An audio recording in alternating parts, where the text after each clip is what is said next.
ధరణి లోపల నేను తల్లి గర్భమునందు పుట్టినప్పటి నుండి పుణ్యమిరుగా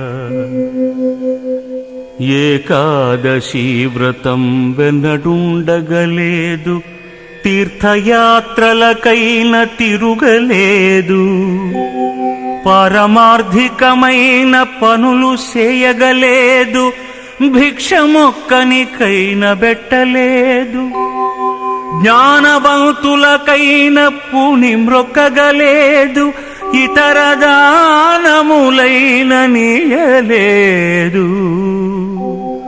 నళినదళ నేత్ర నిన్ను నే నమ్మినాను, చేరి రక్షింపవే నన్ను శీఘ్రముగను. భూషణ వికాస శ్రీధర్మపుర నివాస, దుష్ట సంహార నరసింహ దురిత దూరా.